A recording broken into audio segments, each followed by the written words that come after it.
আজি পুৱা নাহৰকটীয়াৰ জয়পুৰ থানাৰ অন্তৰ্গত জয়পুৰ চাহ বাগিচাৰ সমীপত সংঘটিত হয় এক গুলীচালনাৰ ঘটনা।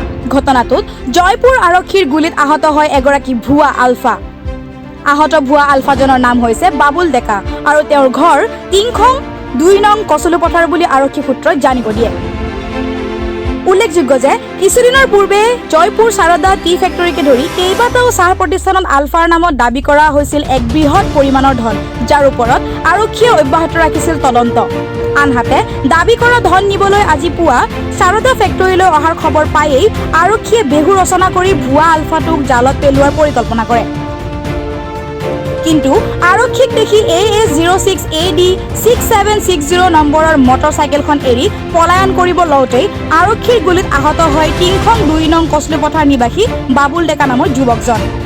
আৰক্ষীয়ে ইতিমধ্যে ভৰিত গুলী লাগি আহত হোৱা বাবুল ডেকাক আটক কৰি চিকিৎসালয়ত ভৰ্তি কৰে। 12 জুলাইত এটা ডিমান্ড লেটাৰ আহিছিলে সাৰদা টি ফেক্টৰী। তো ডিমান্ড আছিলে 20 লাখ বলো অসমীয়াত ক'ব লাগে। তো 12 জুলাইত এটা ডিমান্ড লেটাৰ আহিছিলে সাৰদা টি ফেক্টৰী।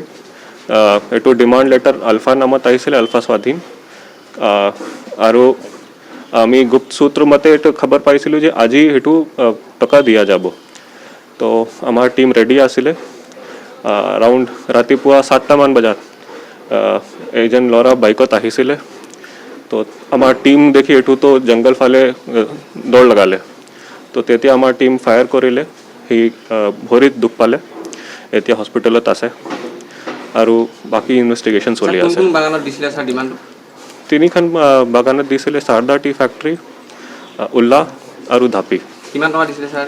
20 লাখ ইচ।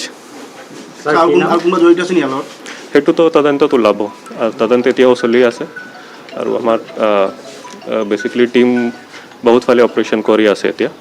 তো বাকী যিমান ডিটেইলছ আছে সেইটো তদন্তত ওলাব। আজি এজনহি আহিছিলে, তো সি আৰু তাৰ বাইক যি আছিলে সেইটোত আমি পাইছোঁ। বুবুল ডেকা, ঘৰ হ'ল টিংখং, ডিব্ৰুগড় ডিষ্ট্ৰিক্ট। সেইটোত আমি চাম। তাৰ ওপৰত আগত এটা কেছ আছে, সেইটোতো আমি ৰেকৰ্ডত পাইছোঁ। 12 চনত তাৰ ওপৰত আৰু এটা কেছ আছে চিমিলাৰ এক্সটৰ্শ্যন ডিমাণ্ড। তো বাকী ডিটেইলছ আমি পাম এতিয়া। নামৰূপৰ পৰা সমীৰণ বৰুৱাৰ report, DB news. DB news.